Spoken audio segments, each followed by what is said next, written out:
Il y a quelque chose dans le vieil Ouest qui parle à l'âme. Pas de la version d'Hollywood avec ses fusillades et ses saloons, mais la vérité plus silencieuse qui se cache dessous. La vérité sur les secondes chances, sur ces gens qui ont trébuché et qui ont retrouvé leur équilibre sur une terre impitoyable. Sur le courage ordinaire qui ne s'accompagne pas de fanfare. Juste un choix fait dans un moment poussiéreux qui a tout changé. Ceci est l'une de ces histoires. Cela s'est passé à une époque où la parole d'un homme signifiait encore quelque chose. Une époque où la honte se portait aussi publiquement que les habits du dimanche. Et où la gentillesse, la vraie gentillesse, pouvait vous coûter tout ce que vous aviez construit. C'est l'histoire de Wyatt Sands et de Clara Brennan. Deux personnes que le monde avait condamnées, mais qui se sont écrit une fin différente. Si vous vous êtes déjà senti seul au milieu d'une foule, cette histoire est pour vous. Le 215 en provenance de Cheyenne était en retard. Wyatt Sands se tenait à l'ombre de l'auvent de la gare, une caisse de fil barbelée à ses pieds. Il regardait la chaleur faire trembler l'air au-dessus des rails. Les cigales criaient dans les peupliers et sa chemise collait à son dos. Il était à Millerton depuis 2 heures. 2 heures de trop. La ville lui donnait la chair de poule ces temps-ci. Tous ses yeux qui ne croisaient pas tout à fait le sien, mais qui regardaient quand même. Le sifflet du train perça la chaleur de l'après-midi, distant et solitaire. Les gens sur le quai s'agitèrent. Madame Pettigrew ajusta son ombrelle. Le chef de gare sortit, plissant les yeux sur sa montre à gousset comme si elle l'avait personnellement offensé. Wyatt resta où il était, le bord du chapeau baissé. Il regardait l'horizon où la fumée noire s'élevait contre le ciel bleu dur. L'Union Pacific entra en gare dans un crissement de frein et un jet de vapeur qui fit fuir les chiens. La fumée de charbon dériva sur le quai, amère et épaisse. 5 passagers descendirent. Un représentant de commerce avec sa maillette d'échantillon, une vieille femme en noir. 2 cow-boys se dirigeant vers les ranchs à l'ouest de la ville. Et elle. Elle vint en dernier, une main agrippant la rampe, l'autre serrant un sac de voyage qui avait connu des jours meilleurs. Sa robe était en calicot, des fleurs bleues délavées jusqu'à la couleur de vieux bleu. Le chapeau de paille sur sa tête avait un ruban cassé qui pendait comme quelque chose de vaincu. Elle posa le pied sur le quai et s'arrêta. Elle regarda autour d'elle avec ce genre d'espoir prudent qui fait mal à voir. Un homme se fraya un chemin à travers la petite foule.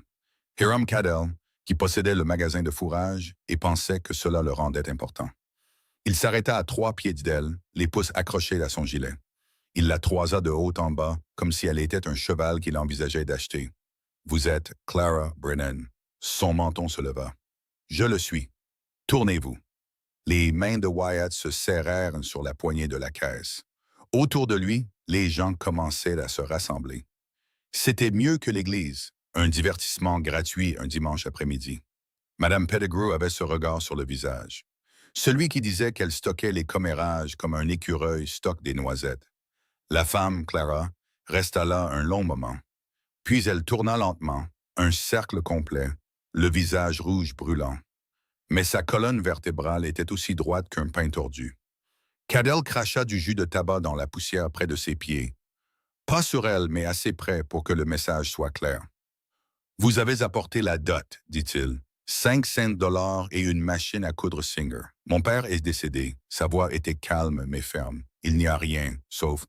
Alors, vous ne valez pas le prix de votre billet. » La foule fit ce bruit, ce petit bourdonnement laid de satisfaction que les gens font quand ils observent la misère d'un autre. Ils se sentent reconnaissants que ce ne soit pas la leur. Le menton de Clara trembla juste une fois, puis elle se pencha pour attraper son sac. Cadell donna un coup de pied dedans. Le sac tomba du quai dans la poussière en contrebas, son contenu se renversant.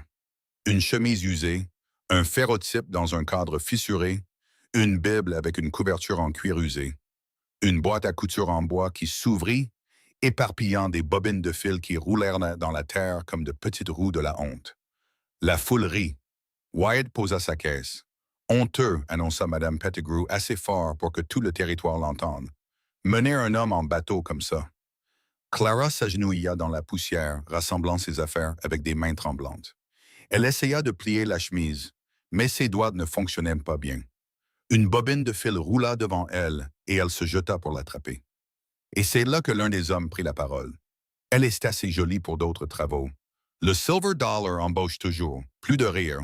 Le visage de Clara devint blanc. Le silver dollar. Tout le monde savait ce que cela signifiait. Elle réussit à plier la chemise tant bien que mal et la fourra dans ce sac avec le ferrotype et la Bible. La boîte à couture était cassée, des morceaux éparpillés, mais elle rassembla ce qu'elle put. Ses mains tremblaient tellement que les bobines de fil ne cessaient de glisser entre ses doigts. J'ai commandé des marchandises, dit Cadell, sa voix portant à travers le quai. J'ai reçu du fret endommagé. Le chef de gare détourna le regard. Les cow-boys étudièrent leurs bottes. La file de Mme Pettigrew essaya de s'avancer, mais la main de sa mère se referma sur son bras. Les filles de nos jours n'ont aucune honte, dit Mme Pettigrew. Clara se leva, le sac serré contre sa poitrine. Elle regarda Cadell. Je n'ai rien d'autre que moi-même, monsieur. C'était de l'accord. L'accord est nul. Trouvez votre propre chemin pour retourner à l'Est. Le sifflet du train retentit, 10 minutes avant le départ. Je n'ai pas de billet de retour. Cadell haussa les épaules. C'est pas mon problème. Il se tourna et s'éloigna, juste comme ça. Il la laissa debout là, au soleil, avec sa boîte à couture cassée et sa honte exposée aux yeux de tous. La foule commença à se disperser, murmurant, secouant la tête. Le spectacle était terminé. Wyatt ramassa sa caisse et s'avança. Tous les yeux se tournèrent vers lui. Les murmures cessèrent. La bouche de Mme Pettigrew s'ouvrit. Il posa la caisse et enleva son chapeau. Je la prends. Le silence était si complet qu'on pouvait entendre le télégraphe cliqueter dans le bureau de la gare. On pouvait entendre le train siffler. On pouvait entendre la respiration saccadée de Clara. Le shérif Burrow fit un pas en avant. « Wyatt, tu n'es pas exactement du genre à te marier. » « J'ai pas dit marier. J'ai dit que je la prenais si elle voulait venir. » Il regarda Clara pour la première fois. Son visage était strié de poussière et de traces de larmes. Ses yeux avaient de la couleur de l'eau d'un ruisseau et il le fixait comme s'il venait de se faire pousser des ailes. « Vous avez besoin d'un endroit, dit-il. J'en ai un. Je ne... » Sa voix se brisa. « Je ne peux pas vous payer. Je ne vous ai pas demandé de le faire. Pourquoi feriez-vous ça? Vous avez besoin d'aide ou non? » Elle le regarda. Elle regarda la foule. Elle regarda le train qui la ramènerait vers le néant. Elle regarda le dos de Cadell qui s'éloignait. « Oui, chuchota-t-elle. » Wyatt se pencha et commença à rassembler ses affaires éparpillées. La boîte à couture cassée, les bobines de fil, le ferrotype de 2 personnes au visage sévère qui devaient être ses parents. Il les lui tendit un par un, ne regardant pas la foule, ne regardant rien d'autre que le travail que ses mains faisaient. Quand tout fut rassemblé, il prit son sac de voyage. 40 livres, peut-être. Il avait du poids. Il offrit son autre main. Elle la fixa. Sa paume cailleuse, marquée par les cordes, est stable. Elle la prit. Sa main était douce, petite, tremblante. « Par ici, dit-il. » Ils marchèrent à travers la foule. Les gens reculaient comme s'ils étaient contagieux. Wyatt ne regarda aucun d'eux. Il gardait les yeux devant lui. Il continuait de marcher. Il gardait sa main ferme pour qu'elle puisse s'y tenir. Son chariot était attelé à la barrière. Buck, son cheval alezan, fit bouger une oreille vers eux. Wyatt aida Clara à monter sur le siège, puis souleva son sac à l'arrière. La caisse de fil barbelé pouvait attendre. Holcomb la livrerait plus tard. Il grimpa à côté d'elle et prit les rênes. « C'est un péché, » dit Mme Pettigrew haut et fort. Wyatt la regarda. Il la regarda simplement. Il ne dit rien. Il fit claquer sa langue et Buck avança. Les roues du chariot grincèrent, la foule s'écarta. Ils sortirent de la ville. La prairie s'étendait dans toutes les directions, infinie et dorée. Des antilopes broutaient au loin. Des faucons tournaient au-dessus de leur tête. Le soleil tapait fort et le chariot cliquetait sur les ornières laissées par les chariots de marchandises et les pluies de printemps. 3000 passèrent. Aucun d'eux ne parlait. Au 4e mille, Clara dit « Pourquoi? » Wyatt gardait les yeux sur la route. « On aurait dit que vous aviez besoin d'aide. Vous ne me connaissez pas. J'en sais assez. » Encore un mille de silence, puis « Qu'attendez-vous de moi? Rien que vous ne soyez prête à donner. » Elle se tourna et le regarda. Elle le regarda vraiment. Son visage était buriné, ridé autour des yeux. Sa mâchoire était serrée. Ses mains sur les rênes étaient instables. Il y avait une Bible sur le siège entre eux. Marque-page au psaume 23. Ses ongles étaient propres, ce qui était étrange pour un éleveur. « Je ne peux pas être ce que vous... Je ne vous demande pas d'être quoi que ce soit. Alors quoi? Une cabane, petite, une pièce. Je dormirai par terre. Elle redevint silencieuse. Elle regarda la prairie défiler. Finalement, pourquoi feriez-vous cela? Wyatt resta silencieux si longtemps qu'elle crut qu'il n'allait pas répondre. Puis, je sais ce que c'est que d'être jugé. Le chariot franchit une petite colline, et elle était là. Une cabane, petite et usée par le temps, de la fumée s'élevant de la cheminée. Du bétail broutait à proximité. Un coin de jardin montrait du vert contre l'herbe brune. Le souffle de Clara se coupa. C'était réel. C'est la maison, dit Wyatt. Le mot resta suspendu dans l'air entre eux, fragile comme du verre filé. Maison. Si vous lisez ceci sur un porche quelque part, peut-être avec un verre de thé glacé à la main, peut-être avec la lumière du soir qui tombe juste comme il faut, j'espère que la vie est douce avec vous. La porte de la cabane s'ouvrit vers l'intérieur sur des gonds en cuir. Wyatt s'écarta et Clara passa devant lui dans la pénombre. Une pièce. 14 pieds sur 16 peut-être. Une cheminée en pierre sur le mur du fond avec des braises rougeoyantes d'orange. Un lit de corde dans le coin. Un matelas en feuilles de maïs visible sous une couverture en laine grise. Une table en pin avec 2 chaises, une bassine accrochée à un clou. Des étagères tenant des boîtes de conserve sans étiquette. Une carabine Winchester au-dessus du manteau de la cheminée qui n'avait pas été touchée depuis si longtemps que la poussière recouvrait le canon. L'air sentait la fumée de bois, le marc de café et la vieille sueur. « C'est pas grand-chose, dit Wyatt derrière elle. Clara posa son sac de voyage. Sa main resta sur la poignée. « Vous prenez le lit. » Wyatt passa devant elle vers la cheminée. « Je dormirai ici. Où m'est-ce ici? » Il montra le sol, des planches nues, des espaces visibles entre elles où le vent passerait en hiver. « C'est votre lit. » Il tira un sac de couchage de sous le lit, une couverture en laine, une selle pour oreiller, et le jeta près du feu. Ce n'est pas convenable. La gorge de Clara se serra.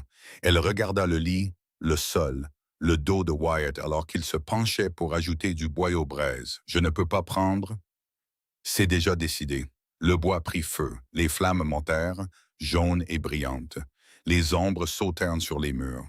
Sur le manteau de la cheminée, il y avait un daguerréotype dans un cadre en étain. Une femme au visage sévère et aux yeux comme ceux de Wyatt. Clara retira son chapeau. Ses cheveux étaient collés à son cuir chevelu par la sueur et la poussière. Elle s'assit sur le bord du lit. Les cordes grincèrent sous son poids. Elle portait toujours sa robe de voyage, froissée et tachée d'avoir été agenouillée dans la terre. Wyatt restait face au feu. « Il y a une pompe derrière, dit-il. L'eau est propre, froide. » Elle hocha la tête puis réalisa qu'il ne pouvait pas la voir. « Merci. » Il ne répondit pas. Clara s'allongea sans se déshabiller, fixa le plafond où les taches de fumée faisaient des motifs comme des continents sombres sur une carte. Le matelas bruissait à chaque respiration qu'elle prenait. Fort, trop fort, elle essaya de respirer plus doucement. Wyatt étendit sa couverture sur le sol, utilisa la selle comme oreiller, s'allongea sur le dos, les mains croisées sur la poitrine. Le feu craquait. Dehors, un coyote glapit au loin et un autre répondit. Les yeux de Clara brûlaient, mais elle ne les ferma pas. Elle fixait juste le plafond et écoutait Wyatt respirer à 3 pieds de là. Sa respiration était lente, régulière. Le rythme d'un homme habitué à dormir seul. Mais quelque chose n'était pas tout à fait égal, pas tout à fait juste. Il était réveillé, lui aussi. Le feu claqua. Une bûche s'affaissa. Elle tourna légèrement la tête sur le matelas, pouvait juste voir son profil dans la lumière du feu. Sa mâchoire était serrée. Ses yeux étaient ouverts, fixant les chevrons au-dessus de lui. Aucun d'eux ne bougea. Aucun d'eux ne parla.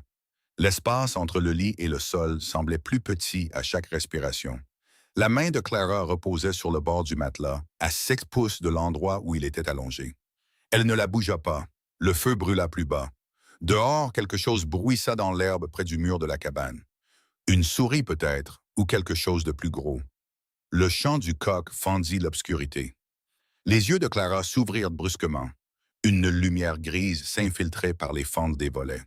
Le feu s'était réduit en cendres blanches. Sa robe était entortillée autour de ses jambes, humide de sueur. Le sac de couchage près de la cheminée était vide. Elle s'assit. Les cordes du matelas grincèrent.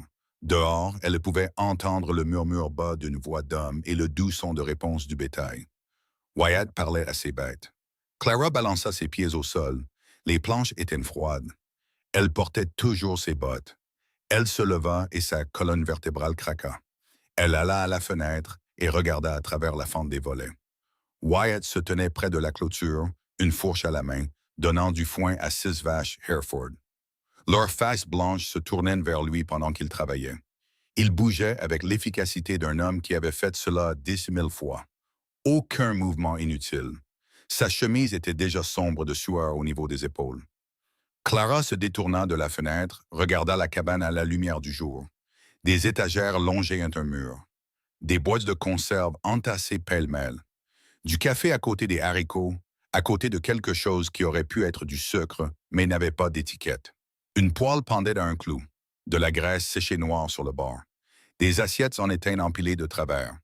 2 tasses, la Winchester au-dessus du manteau de la cheminée, la poussière assez épaisse pour écrire dedans.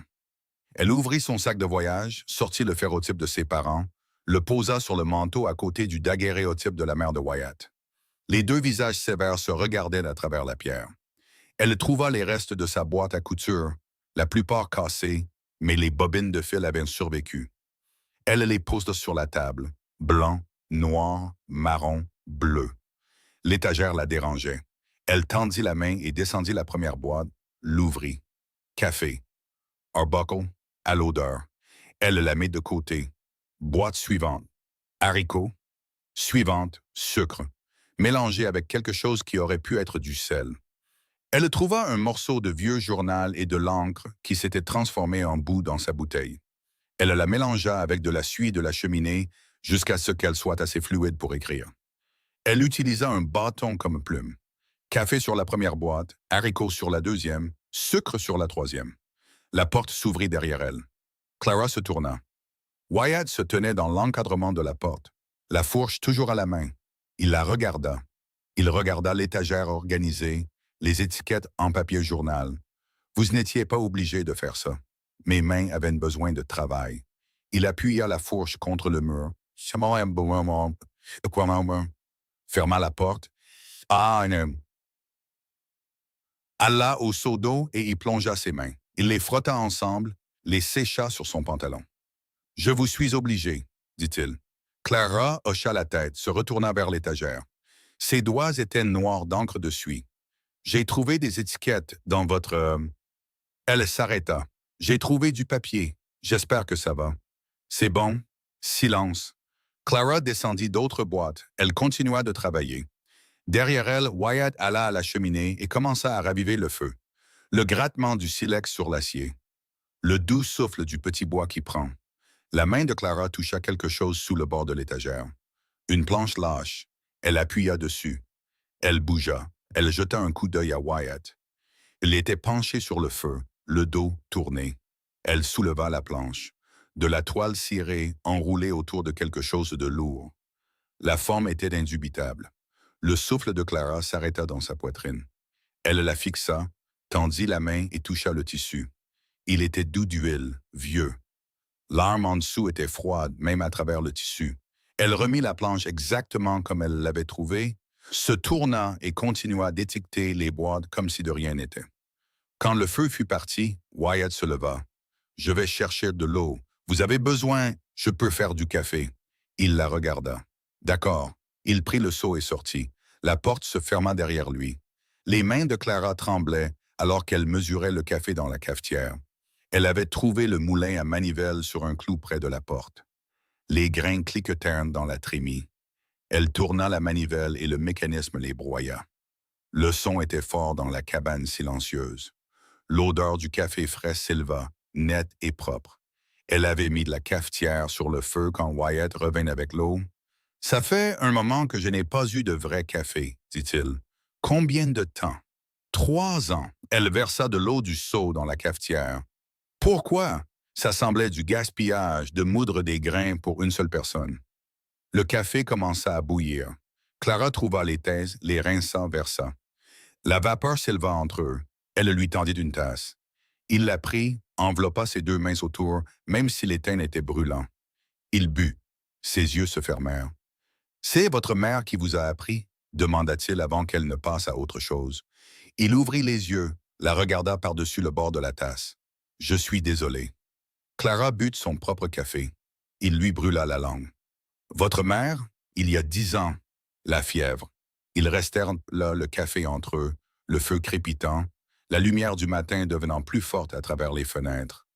Wyatt posa sa tasse, alla vers une étagère et descendit une boîte qu'elle n'avait pas encore étiquetée. Il l'ouvrit. À l'intérieur, il y avait quelque chose enveloppé dans du tissu. Il le déballa. De la farine. Et dans la farine, enterrée comme un trésor, une petite boîte en bois. Il l'ouvrit. De la levure séchée. Il la regarda, ne posa pas la question, resta juste là à tenir la boîte. Clara pensa à la cuisine de sa mère au dimanche matin, à la recette qu'elle portait toujours dans son sac de voyage. « Je peux, dit-elle. Clara regarda la boîte en bois dans la main de Wyatt, la levure enveloppée dans du tissu comme quelque chose de précieux. Wyatt lui tendit la boîte. Ses doigts effleurèrent les siens. Tous deux se reculèrent. Clara ouvrit son sac de voyage et fouilla au fond. Elle trouva la petite pochette en cuir que sa mère lui avait donnée. À l'intérieur se trouvait un papier plié avec la recette de sa mère écrite à l'encre délavée. Elle le déplia sur la table. Les plis étaient usés, doux comme du tissu. Wyatt alla vers la porte. Je serai dehors avec le bétail. La porte se ferma derrière lui. Clara étala la recette à plat. Farine, levure, sel, saindoux, eau. L'écriture de sa mère penchait vers la droite. Les lettres formées avec soin. En bas, avec une encre différente, ajoutez de l'amour, cela les fait mieux lever. Les yeux de Clara brûlèrent. Elle cligna fort des yeux, prit la boîte de farine. La poêle avait besoin d'être récurée d'abord. Elle fit chauffer de l'eau dans la bouilloire, utilisa du sable de l'extérieur et un chiffon pour décaper 3 ans de graisse brûlée. Ses mains devinrent rouges à cause de l'eau chaude. Le sable crissait sous ses ongles. Quand la poêle fut propre, elle la sécha et la frotta avec du saindoux provenant d'un pot qu'elle avait trouvé sous l'étagère. Elle mélangea la pâte dans le seul bol qu'elle put trouver. Farine, levure dissoute dans de l'eau tiède, une pincée de sel. Saindoux travaillait avec ses doigts. La pâte était collante. Elle la pétrit sur la table, ajoutant de la farine jusqu'à ce qu'elle cesse de coller à ses mains. Elle la forma en boule et la couvrit d'un linge humide, la plaça près du feu pour qu'elle lève. Pendant que la pâte levait, elle déballa ses affaires. La courte pointe de sa mère sortit en premier. Motif double alliance. Chaque point fait à la main. Elle l'étendit sur le matelas en feuilles de maïs. Les couleurs étaient délavées, mais encore assez vives pour changer toute la pièce. Bleu, blanc et jaune là où il n'y avait eu que du gris. Son nécessaire de couture, ce qu'il en restait, alla sur l'étagère. Les bobines de fil alignées par couleur. 3 aiguilles dans un morceau de feutre. Des ciseaux avec une poignée fissurée mais encore tranchant. Elle avait une autre robe dans ce sac, en calicot marron, pas mieux que celle qu'elle portait. Elle la secoua et l'accrocha à un clou près du lit. C'était tout ce qu'elle possédait au monde. Clara regarda la cabane, ce qui restait à faire. Le sol était couvert de boue. Des crottes de souris dans le coin près du tas de bois. De la suie à l'intérieur du verre de la lampe. Elle trouva un seau et le remplit à la pompe dehors. L'eau était assez froide pour faire mal aux mains. Elle ajouta un éclat de savon de lessive et commença à frotter le sol à 4 pattes, travaillant du fond de la pièce vers la porte. La lessive lui brûlait les doigts. Les planches étaient rugueuses, pleines d'échardes, mais elles devenaient propres sous la brosse. L'eau grise devint noire. Elle la jeta dehors et remplit à nouveau le seau, frotta encore. Au moment où elle atteignit la porte, son dos était perclus de crampes et sa robe était trempée de sueur et d'eau sale. Mais le sol était propre, vraiment propre. Les planches montraient leurs grains pour la première fois depuis des années. La pâte avait levé. Elle la rompit et la divisa en 6 morceaux, les forma en rond avec ses mains, les plaça dans la poêle et la mit sur le feu. Pendant que les petites pains cuisaient, elle lava le verre de la lampe, tailla la mèche. Le verre était fissuré, mais il fonctionnerait encore. Elle remplit la base avec de l'huile de charbon du bidon près de la porte. L'odeur du pain en train de cuire remplit la cabane. Clara resta immobile un instant, respirant simplement. Ça sentait la maison, comme la cuisine de sa mère le dimanche matin, comme quelque chose qui comptait. La porte s'ouvrit. Wyatt s'arrêta sur le seuil. Il regarda le sol, la courte pointe sur le lit, les étagères organisées. Il regarda Clara debout près du feu avec de la farine sur les mains et sa robe trempée d'eau de récurage. Vous n'étiez pas obligé de faire tout ça. Il fallait bien faire quelque chose. Il entra lentement, ferma la porte, traversa le sol propre avec ses bottes et s'arrêta. Il regarda la boue qu'il venait de laisser. Je vais... C'est bon. Les sols sont faits pour marcher dessus. Mais il se pencha et delsa ses bottes quand même, les retira et les posa près de la porte. Il resta là en chaussettes, l'air mal à l'aise. Les petites pains brunissaient. Clara enveloppa sa main dans un chiffon et retira la poêle du feu, la posa sur la table. Les petites pains fumaient. Elle n'avait pas de beurre, pas de miel, rien à mettre dessus. Juste du pain. Wyatt s'assit à la table. Clara s'assit en face de lui. Elle mit 3 petites pains dans son assiette, en prit un pour elle. Il prit un petit pain, le déchira. La vapeur s'éleva de l'intérieur blanc. Il mangea lentement, soigneusement, comme s'il avait peur qu'il disparaisse. Clara mangea le sien. C'était bon, léger. La recette de sa mère ne l'avait jamais déçu. Wyatt finit son premier petit pain, tendait de la main vers un deuxième. « Ils sont bons », dit-il. Pas une question, juste un constat. La recette de maman. Il mangea le deuxième petit pain. Elle observait son visage. C'était plus facile de le regarder quand il était concentré sur autre chose. Sa mâchoire était forte, rasée de près ce matin-là, mais montrant déjà une barbe naissante. Il y avait des rides autour de ses yeux, profondes. Il finit le deuxième petit pain. Elle poussa l'assiette vers lui. Il en reste un.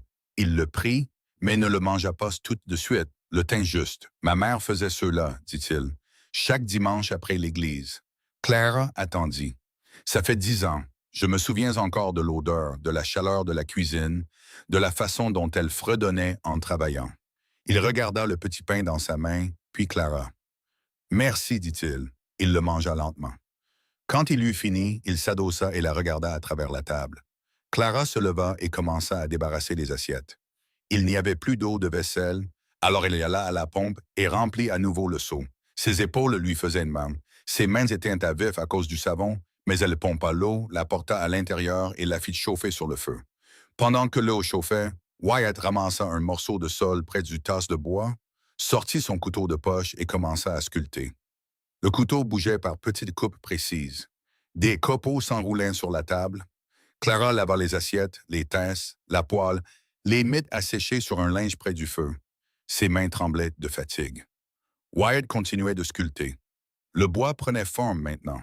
Quelque chose avec un long manche. Une cuillère, peut-être. Clara essuya la table autour de lui. Il bougea ses mains pour lui faire de la place. Le bois était propre maintenant. Pas de miettes, pas de poussière. Elle accrocha le chiffon pour le faire sécher. Elle regarda la cabane, ce qu'elle avait fait en une journée. Dehors, le soleil se couchait. Une lumière orange traversait les fenêtres. Wyatt se leva et alluma la lampe. Le verre propre rendait la lumière plus brillante, plus stable. « Je devrais aller chercher plus de bois, dit-il. » Il sortit. Clara s'assit dans le fauteuil à bascule près du feu. Le fauteuil de sa mère. Elle l'avait revendiqué sans demander. Les bascules grincèrent sous son poids. Elle ferma les yeux, entendit la porte s'ouvrir. Les pas de Wyatt, le bruit du bois empilé près de la cheminée. Puis un fredonnement, bas et inconscient, un hymne que sa mère chantait en travaillant. Les yeux de Clara s'ouvrirent brusquement. Le fredonnement venait de sa propre gorge. Wyatt se tenait figé près du tas de bois, les mains pleines de bûches fendues. Il fixait le mur, mais tout son corps écoutait. Clara s'arrêta. Le silence était plus fort que la chanson ne l'avait été. Wyatt empila le bois, brossa l'écorce de ses mains, alla vers son sac de couchage et s'assit. Il reprit sa sculpture. Clara se balança dans le fauteuil. Les patins grincèrent. Dehors, les grillons entamèrent leur chant du soir. Elle était assez fatiguée pour avoir mal aux os, mais elle ne voulait pas bouger. Elle ne voulait pas briser ce moment, quoi que ce fût. Le couteau de Wyatt s'arrêta de bouger. Il regarda le morceau de bois dans ses mains, puis l'étagère au-dessus de la Winchester. Il se leva, tendit la main, descendit un livre que Clara n'avait pas remarqué. Il le lui apporta. Les 4 filles du Dr. March. La couverture était usée. Le dos craquelé. Quelqu'un l'avait lu de nombreuses fois. « Ma mère, dit-il, si vous voulez. » Clara prit le livre, l'ouvrit. Sur la couverture intérieure, en écriture soignée, propriété de Sarah Sands. Vous voulez que je le lise? Si le cœur vous en dit. Elle ouvrit à la première page, commença à lire à haute voix. Sa voix remplit la cabane. Wyatt s'assit près du feu et reprit sa sculpture, mais ses mains restaient immobiles. Clara lut l'histoire des sœurs March et de leur Noël sans cadeau. Sa voix se raffermit à mesure qu'elle lisait. Elle leva les yeux une fois. Les yeux de Wyatt étaient fermés. Elle continua de lire. Dehors, l'obscurité totale était tombée. Les coyotes s'étaient tus. Seuls les grillons chantaient maintenant. Clara atteignit la fin du chapitre et ferma le livre. Wyatt ouvrit les yeux. La suite demain, si vous voulez. Je le veux. Elle se leva, alla vers le lit et s'assit sur le bord. La courte pointe était douce sous ses mains. Wyatt étendit son sac de couchage près du feu, comme la nuit précédente. Clara s'allongea sans se déshabiller, fixa le plafond. La lampe brûlait encore. Wyatt la baissa jusqu'à ce qu'il ne reste qu'une petite flamme. Puis il s'allongea. La cabane craqua en refroidissant. Le feu claqua. Clara était presque endormie quand elle l'entendit. Si doux qu'elle faillit le manquer. Wyatt fredonnait. Le même hymne qu'elle avait fredonné plus tôt. Juste quelques mesures, puis le silence. Les yeux de Clara s'ouvrirent dans l'obscurité. Il le connaissait, ce qui signifiait que sa mère l'avait chanté aussi, ce qui signifiait que quelque chose en lui se souvenait. Le matin vint avec le chant du coq. Clara se réveilla au son de la porte qui se fermait. Par la fenêtre, elle pouvait voir Wyatt à la pompe, s'aspergeant le visage d'eau. Il était torse nu. Son dos était marqué de cicatrices, 3 longues marques en travers de ses omoplates, vieilles et blanches. Il se sécha avec sa chemise et la remit. Clara se leva et lissa sa robe, trouva son chapeau et l'attacha. Elle sortit. L'air du matin était frais. La rosée argentait l'herbe. 6 poulets grattaient de la terre près d'un appentis qu'elle n'avait pas remarqué hier. Wyatt était à la clôture avec les Hereford. Il se tourna quand il entendit ses pas. « Vous ramassez les œufs avant? » « Oui. » Il marcha vers l'appentis et poussa la porte basse. À l'intérieur, 4 nids faits de paille. Elles les pondent surtout ici, parfois sous le porche. Clara se pencha et regarda dans le premier nid. 2 œufs bruns, encore chauds. Elle les prit dans ses mains et les plaça soigneusement dans le panier que Wyatt tenait. Le deuxième nid avait un œuf. Le troisième, 2 de plus. Le quatrième était vide. 6, dit Wyatt. C'est bien. Certains jours, c'est seulement 3 ou 4. Il lui montra le seau de nourriture. Du maïs concassé mélangé à du blé. Dispersez-le large. Elles se battront si vous l'entassez. Clara prit une poignée. Le grain était rugueux dans sa paume. Elle le jeta en arc de cercle à travers la cour.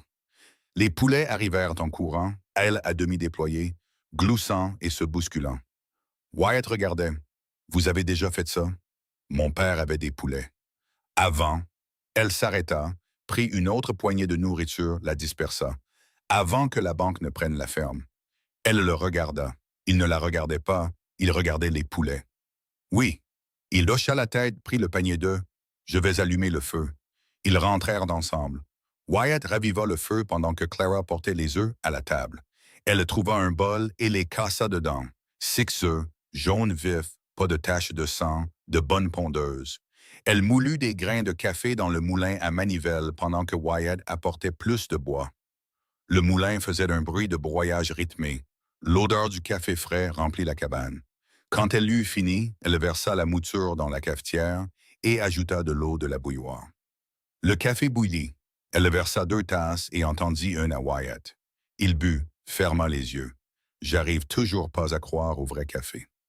Clara enveloppa ses mains autour de sa tasse. L'étain était chaud, mais elle ne lâcha pas prise. Ils burent en silence. Dehors, le soleil se levait. La lumière traversait les fenêtres et faisait des carrés brillants sur le sol propre. « Je dois sortir vérifier la clôture nord, » dit Wyatt. « Un coyote l'a testé. Je peux me débrouiller ici. Il y a des haricots dans le pot. Du porc salé dans la boîte dehors. Elle est accrochée haut pour que les nuisibles ne puissent pas l'atteindre. Je ferai le souper. » Il finit son café, posa la tasse, alla à la porte et enfila ses bottes. Il prit son chapeau au porte-manteau. Je serai de retour vers midi. La porte se ferma. Par la fenêtre, Clara le regarda Cellar Buck. Il monta et chevaucha vers le nord, assis à l'aise sur la selle. Le cheval et le cavalier devinrent plus petits jusqu'à ce qu'ils disparaissent derrière une colline. Clara lava les tasses et la poêle d'hier. Pendant que ses mains étaient dans l'eau, elle pensa au souper. Les haricots prendraient des heures à cuire. Elle pouvait les commencer maintenant. Elle trouva le pot de haricots, en versa la moitié dans une marmite et les couvrit d'eau. Elle mit la marmite sur le feu, trouva la boîte dehors, un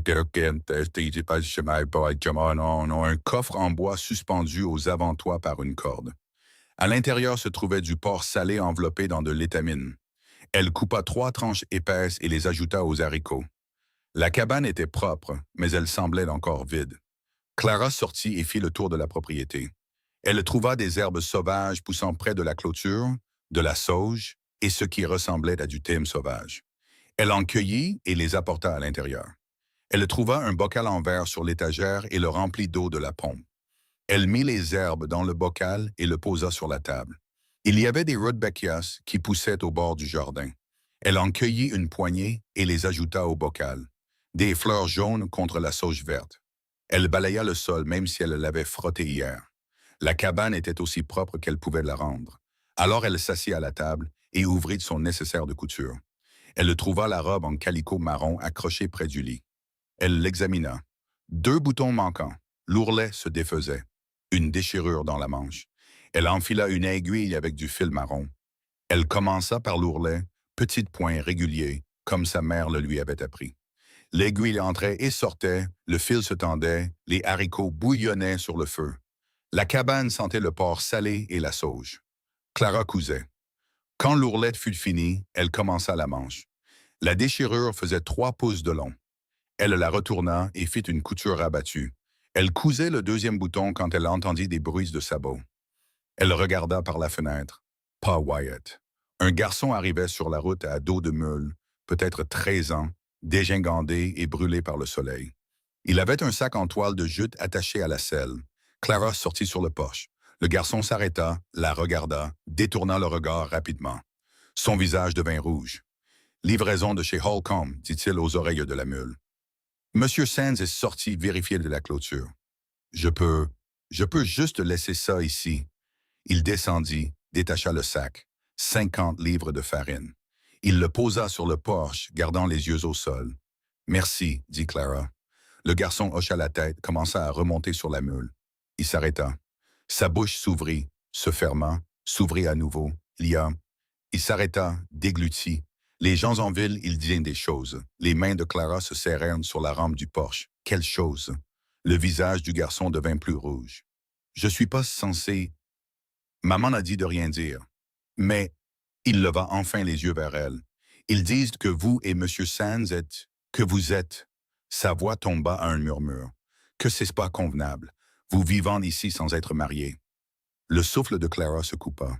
« Je ne voulais pas dire que je ne l'étais pas. » Le garçon parlait vite maintenant, les mots se bousculant. « C'est juste ce qu'ils disent. Madame Pettigrew surtout, et quelques autres. Je ne pense pas que ce soit juste qu'ils parlent comme ça, mais j'ai pensé que vous devriez savoir pour que vous puissiez... Je ne sais pas. Arrangez ça peut-être. » Il grimpa sur la mule et lui donna un coup de talon. Il partit vite sur la route. Clara resta sur le porche. Le sac de farine était à ses pieds. Ses mains tremblaient. Elle rentra, s'assit à la table, reprit sa couture, mais ne put se concentrer dessus. L'aiguille ne cessait de glisser. Elle la posa. Les haricots avaient besoin d'être remués. Elle les remua, ajouta plus d'eau, se rassit. L'après-midi s'étira longuement. Le soleil traversa le ciel. Clara essaya de lire, mais les mots devenaient flous. Elle essaya de coudre, mais ses pointes étaient tordues. Finalement, elle s'assit juste dans le fauteuil à bascule et se balança. Quand Wyatt revint, le soleil était bas. Il décela Buck et entra en portant quelque chose enveloppé dans de la toile, le posa sur la table, le déballa. Une poule des prairies déjà nettoyée et plumée. « Je l'ai tirée sur le chemin du retour, dit-il. J'ai pensé que vous voudriez peut-être autre chose que des haricots. » Clara se leva, regarda l'oiseau, le regarda lui. Les gens parlent. Ses mains s'arrêtèrent de bouger. « Quels gens? Le garçon qui a apporté la farine, dit-elle, elle déglutit. Il a dit que les gens disent que nous vivons dans le péché, que ce n'est pas convenable. » Wyatt resta silencieux un long moment. Puis il hocha la tête. Je me doutais qu'il dirait ça. Est-ce que ça vous dérange? Est-ce que ça vous dérange? J'ai demandé en premier. Il la regarda. On pourrait aller voir le Reverend Michaels, rendre ça convenable. La gorge de Clara se serra. Est-ce que ce que vous voulez? Je veux que vous vous sentiez en sécurité. Je me sens en sécurité. Alors on attend, dit-il. Laissez-les parler. Il retourna dehors. Clara prépara le poulet, le frotta avec du sel et un peu de sauge du bocal, trouva une marmite en fonte avec un couvercle. L'oiseau rentrait juste. Elle l'installa dedans et le mit sur le feu. Ils mangèrent sur le porche. Wyatt avait sorti les deux chaises. Ils s'assaient en côte à côte, les assiettes sur les genoux, regardant la prairie. Le poulet était tendre. Les haricots avaient cuit jusqu'à devenir crémeux. Une sturnelle chantait depuis le poteau de clôture. Les Hereford broutaient, leurs fesses blanches brillantes au soleil. « Pourquoi des Hereford? » demanda Clara. Wyatt mâcha lentement, avala. Robuste. Les phases blanches les rendent faciles à compter à distance. Et elles s'en sortent bien avec l'herbe de la prairie. Elles n'ont pas besoin de grandes choses. Depuis combien de temps êtes-vous ici? 3 ans, et avant, il resta silencieux. Le fauteuil à bascule grinça sous Clara. Elle attendit. Kansas, dit-il finalement. Abilene surtout. Elle voulait en demander plus, mais ne le fit pas. Ils restèrent assis en silence. Le soleil toucha l'horizon. Une lumière orange se répandit sur la prairie. Ce soir-là, après la vaisselle, Clara alluma la lampe et prit les 4 filles du Dr. March. Elle s'assit dans le fauteuil à bascule. Wyatt s'assit par terre près du feu, un morceau de sol dans les mains et son couteau. Elle lut l'histoire de Joe coupant ses cheveux, de Meg au bal. Sa voix remplit la cabane. Elle leva les yeux une fois. Le couteau de Wyatt avait cessé de bouger. Il regardait le bois dans ses mains. Elle pouvait voir ce que c'était maintenant. Une cuillère, manche lisse, bol profond. Elle continua de lire. Elle ne mentionna pas la cuillère. Quand elle finit le chapitre, elle ferma le livre. Wyatt se leva et posa la cuillère sur la table, ne dit rien, alla vers son sac de couchage. Clara passa son pouce sur le manche. Le bois était lisse comme de l'eau, chaque courbe délibérée. Elle la posa avec ses autres affaires sur l'étagère. Cette nuit-là, elle resta allongée dans le noir et écouta Wyatt respirer. Elle écouta la maison s'installer. Elle était presque endormie quand elle l'entendit. Pas un fredonnement cette fois. Des mots si calmes qu'elle faillit les manquer. Viens, source de toute bénédiction, accorde mon cœur pour chanter ta grâce. La voix de Wyatt, rauque par manque d'usage, mais portant la mélodie.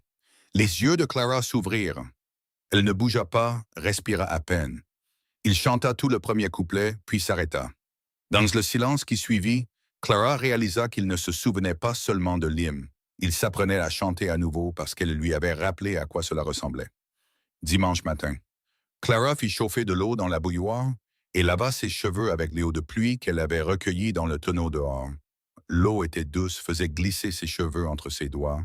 Elle frotta son cuir chevelu avec un éclat de savon jusqu'à ce que ses bras lui fassent mal, rinça 3 fois, essorra et s'assit près du feu pour laisser sécher. Wyatt était dehors en train de se raser. Elle pouvait le voir par la fenêtre, lanière de cuir dans une main, rasoir coupe-chou dans l'autre. Il raclait la lame le long de sa mâchoire, la rinçait dans la bassine, raclait encore. Quand il eut fini, il s'aspergea le visage d'eau et se sécha avec sa chemise. Clara tressa ses cheveux pendant qu'ils étaient encore humides. Elle les torsada et les épingla serrés contre sa tête. Elle mit sa robe en laine grise, la seule qui n'était pas tachée par le travail. Le col blanc était détachable. Elle l'avait amidonné hier avec de l'eau et un peu de farine. Il se tenait net contre le tissu sombre. Wyatt entra en portant une veste de costume, trop petite aux épaules. Les manches étaient courtes sur ses bras. « Le révérend Michaels l'a prêté, dit-il. Pour l'Église. » Il l'enfila, les boutons fermaient à peine sur sa poitrine. Il tira sur le col. « Vous n'êtes pas obligé de la porter, dit Clara. Si, je le suis. » Ils marchèrent jusqu'à la ville. 7 milles. Le soleil montait pendant qu'ils marchaient. Au moment où ils atteignirent l'église blanche avec son clocher fissuré, la robe de Clara était sombre de sueur sous les bras. La veste empruntée de Wyatt avait de la poussière sur les épaules à cause de la route. La cloche de l'église sonnait. Les gens affluaient vers les portes. Des femmes dans leurs plus beaux atours du dimanche. Des tournures exagérées à la dernière mode. Des hommes en chemise propre. Chaînes de montres étincelantes. Enfants frottés et peignés. La foule les vit arriver. Le flot de gens ralentis s'arrêta. Tout le monde se tourna pour regarder. Les pas de Clara vacillèrent. La main de Wyatt toucha le bas de son dos, juste brièvement, pour la soutenir. Ils marchèrent jusqu'aux marches de l'église. La foule s'écarta vraiment, les corps bougeant pour les laisser passer, mais pas trop près. À l'intérieur, les bancs se remplissaient. Le murmure des voix mourut quand Clara et Wyatt entrèrent. Toutes les têtes se tournèrent. Clara pouvait sentir les yeux, sentir leur poids. Les bancs étaient pleins, ou ils le devinrent. Les gens qui avaient laissé de l'espace se rapprochèrent soudainement, comblèrent les vides. Clara descendit l'allée. Chaque rangée était bondée. Pas de place, pas d'espace, sauf tout au fond. Le dernier banc était vide. Ils s'assirent. Le bois était dur sous Clara. Le banc grinça. Derrière eux, la porte continuait de s'ouvrir. Les gens continuaient d'entrer, mais personne ne s'assit sur leur banc. L'espace autour d'eux resta vide. Le révérend Michaels sortit du fond. Il était vieux, aux cheveux blancs, voûtés, mais ses yeux étaient vifs. Il regarda la congrégation, regarda Clara et Wyatt seuls au fond. Sa bouche se serra. Il ouvrit sa Bible. De l'Évangile de Matthieu. Ne jugez point, afin que vous ne soyez point jugés. Sa voix portait fort malgré son âge. Il lut tout le passage, puis ferma la Bible et regarda les bancs. « Je suis pasteur de cette église depuis 32 ans, dit-il, et j'ai vu beaucoup de jugements en ce temps-là. La plupart erronés. » Madame Pettigrew remua sur son siège. Troisième rangée, côté droit.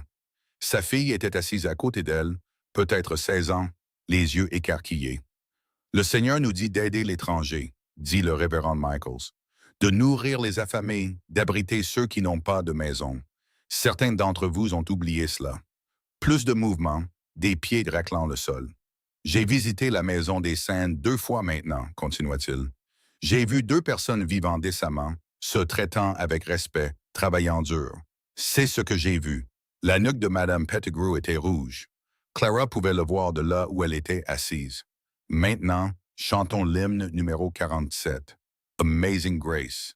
La congrégation se leva. Les livres de cantiques bruissèrent. Clara trouva la page. L'orgue s'anima en sifflant. Madame Henderson aux touches, les doigts raides d'arthrite. Le chant commença. Clara chanta. Sa voix était petite au début, puis se raffermit. Les mots venaient sans réfléchir. Elle avait chanté cet hymne 1000 fois. Wyatt se tenait à côté d'elle, silencieux. Il tenait le livre de cantiques, mais ne le regardait pas. N'ouvrait pas la bouche. L'hymne se termina. Ils s'assirent pour le sermon. Le révérend Michaels parla du bon samaritain, d'aider ceux que le monde avait laissés de côté. Ses mots étaient pointus. Plusieurs personnes semblaient mal à l'aise. Après la bénédiction, la congrégation sortit en file. Clara et Wyatt attendirent que tout le monde soit parti. Quand ils se levèrent, le révérend Michaels attendait à la porte. Mademoiselle Brennan, Monsieur Sands. Il serra leurs 2 mains, sa poignée était ferme. Vous êtes les bienvenus ici, n'oubliez pas ça. Merci, révérend, dit Clara. Dehors, la congrégation s'était rassemblée en grappes sur la pelouse. Des femmes avec leurs ombrelles levées contre le soleil. Des hommes fumant et parlant. Des enfants courant entre les adultes. La conversation s'arrêta quand Clara et Wyatt sortirent. Tous les yeux se tournèrent vers eux. Ils descendirent les marches. La foule ne s'écarta pas cette fois. Bloqua le chemin. Pas délibérément. Ou peut-être que c'était délibéré. Difficile à dire. Des gens juste debout là, ne bougeant pas. Wyatt avança. Les gens reculèrent. Il ne poussa pas, ne dit rien, marcha juste et ils bougèrent. Clara suivit. Elle gardait les yeux baissés, regardait ses pieds sur l'herbe. Un pas, un autre. Ils traversèrent la foule, commencèrent à descendre la route vers le magasin de Holcomb. Ils avaient besoin de fils, de boutons, de choses que Clara ne pouvait pas fabriquer elle-même. Le magasin était ouvert le dimanche après-midi juste pour 1 heure après l'église. Holcomb se tenait derrière le comptoir, tablier noué autour de la taille. Il hocha la tête quand ils entrèrent. « Bonjour, mademoiselle Clara. »« Wyatt. »« Besoin de fils, dit Clara, « et de boutons si vous en avez. Là-bas sur la gauche, servez-vous. » Clara alla à l'étagère. Des bobines de fil de différentes couleurs. Elle choisit blanc, marron, noir, trouva une carte de bouton Gincorn, 5 cents. La porte s'ouvrit derrière eux. Madame Pettigrew entra avec sa fille, Vic, Clara et Wyatt. Sa bouche se pinça. Holcomb, j'ai besoin. Elle s'arrêta, regarda Clara. Sa voix devint plus forte. J'ai besoin de ce rouleau de calicot. Le bleu. Oui, madame. Holcomb commença à mesurer. Madame Pettigrew se rapprocha de l'endroit où Clara se tenait, assez près pour que Clara puisse sentir son parfum. Eau de lavande, trop. Les gens décents ont des principes, dit Madame Pettigrew. Pas à Clara, à l'air, à quiconque écoutait. Mais je suppose que certaines personnes n'ont pas été élevées pour savoir mieux. La main de Clara trembla sur la bobine de fil. Elle la posa soigneusement, en prit une autre. Sa fille tira sur sa manche. Maman, tais-toi. Sarah. Wyatt s'interposa entre elles. Ne toucha pas Madame Pettigrew. Bougea juste pour bloquer sa vue de Clara. Madame, dit-il. Sa voix était calme. Ne m'appelez pas Madame. Wyatt ne répondit pas, resta juste là. Le visage de Madame Pettigrew devint plus rouge. Elle regarda Holcomb. Je prends mon tissu. Holcomb l'enveloppa. Madame Pettigrew paya et sortit majestueusement. Sa fille le suivit, mais pas avant d'avoir jeté un coup d'œil en arrière vers Clara. Le visage de la fille contenait quelque chose qui aurait pu être de la sympathie. La porte se ferma. Holcomb s'éclaircit la gorge. Ne faites pas attention à elle. Elle est différente depuis que son mari est décédé. Ça va faire 2 ans maintenant. Certaines personnes, le chagrin les rend dures. Clara paya avec des pièces de son petit porte-monnaie. Ses mains tremblaient encore. Dehors, le soleil était brutal. La marche vers la maison s'étendait devant eux, 7 milles. Les pieds de Clara étaient déjà couverts d'ampoules dans ses bottes du dimanche. Elles marchèrent, aucun ne parla. La ville disparut derrière eux. La prairie s'ouvrit autour d'eux. La chaleur tremblait au-dessus du sol. 1 mille passa, puis un autre. Au 3e mille, Clara s'arrêta juste de marcher et resta là sur la route. Wyatt se tourna, la regarda. « Vous allez regretter ça, » dit Clara. « Regretter quoi? Moi, de m'avoir accueilli. Ils ne vous laisseront jamais oublier. Je me fiche pas mal de ce qu'ils pensent. Vous devriez. Vous vivez ici, vous aussi, maintenant. » Les yeux de Clara se remplirent. Les larmes vinrent vite, chaudes, inarrêtables. Elle essaya de les arrêter. Ne put pas. Ses épaules tremblaient. Ne faites pas ça. Wyatt fit un pas vers elle, s'arrêta, ses mains pendaient de ses côtés. Ne faites pas ça, j'ai ruiné votre vie. Vous l'avez sauvée. Elle leva les yeux. Les larmes brouillaient sa vision, mais elle pouvait voir son visage. Quoi? Je n'avais pas parlé à une autre âme depuis 3 ans. Pas vraiment. Vous. Il s'arrêta, déglutit, recommença. Vous m'avez donné une raison de le faire. Il sortit un mouchoir de sa poche. Laine blanc plié en carré. Le lui tendit. Clara le prit, le pressa contre son visage. Le tissu était doux, usé par les lavages. Elle pouvait voir des lettres brodées dans le coin. W.S. en point soigné. « Votre mère a fait ça, dit-elle, il y a longtemps. » Clara essuya ses yeux, plia le mouchoir, essaya de le rendre. « Gardez-le, dit Wyatt. » Ils restèrent sur la route, le soleil tapait, les sauterelles bourdonnaient dans l'herbe. Au loin, un tourbillon de poussière se dissipa dans le néant. « On devrait y aller, dit Wyatt. Longue marche encore. » Elles recommencèrent à marcher. Cette fois, après quelques mètres, sa main trouva la sienne, juste brièvement. Sa paume était rugueuse, cailleuse. Ses doigts serrèrent une fois, puis lâchèrent. Mais Clara pouvait encore le sentir, la chaleur de sa main, sa stabilité. Au moment où ils atteignirent la cabane, le soleil se couchait. L'orange et le violet striaient le ciel. Les pieds de Clara saignaient dans ses bottes. La veste empruntée de Wyatt était trempée de sueur. Ils rentrèrent. Clara alluma la lampe. Wyatt retira la veste et l'accrocha soigneusement à un clou. Ils restèrent là dans la lumière de la lampe, trop fatigués pour parler. Puis Clara le remarqua sur la table. Un morceau de papier plié une fois. Elle le prit, le déplia. L'écriture était grossière, inexpérimentée. Le conseil municipal demande votre présence. Mardi soir.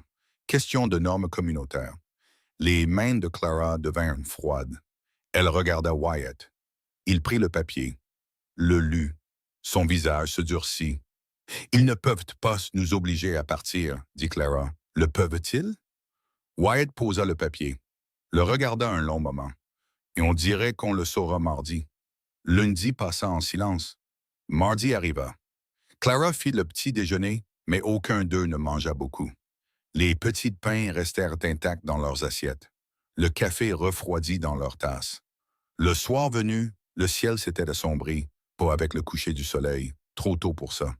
Des nuages s'accumulaient à l'ouest, noirs et lourds. La pression de l'air chuta. Clara pouvait le sentir dans sa poitrine, rendant la respiration difficile. Wyatt sécurisa les volets, rentra du bois supplémentaire, vérifia que les poulets étaient dans leur appentis. Le vent se leva, chaud et sec, sentant la poussière et la pluie lointaine. L'orage arrive, dit-il. Clara hocha la tête. Elle avait regardé les nuages s'accumuler tout l'après-midi. Les premières gouttes frappèrent le toit en tôle juste au moment où l'obscurité tombait. De grosses gouttes, bruyantes comme des pierres. Puis une averse qui fit trembler la cabane. La foudre craqua, illuminant tout pendant une fraction de seconde. La table, la cheminée, Wyatt debout à la fenêtre, puis l'obscurité à nouveau. Le tonnerre roula, la cabane cliqueta, une assiette en étain tomba de l'étagère et éclata sur le sol. Clara était allongée sur le lit, toujours habillée, fixait le plafond. La pluie tambourinait au-dessus, noyant tout le reste. Elle essaya de dormir, ne put pas. Son esprit revenait sans cesse à la note. Norme communautaire. Qu'est-ce que cela signifiait? Allait-il les chasser? Les forcer à partir? Éclair à nouveau. Toute la pièce s'illumina en blanc. Elle put voir Wyatt sur son sac de couchage près du feu. Il était assis, les bras enroulés autour de ses genoux. Le tonnerre s'écrasa directement au-dessus. La cabane trembla. Clara s'assit. « Je ne peux pas dormir. » Wyatt tourna la tête. Dans l'obscurité, elle pouvait à peine le voir. Juste sa silhouette. « Moi non plus, dit-il. » Elle se leva, alla à la table, tâtonna jusqu'à une chaise, s'assit. Ses mains tremblaient et ce n'était pas de froid. Wyatt se leva et alluma la lampe, baissa la flamme juste assez pour voir. Il s'assit sur l'autre chaise. La pluie martelait le toit. L'eau fuyait quelque part. Elle pouvait l'entendre goutter dans un seau dans le coin.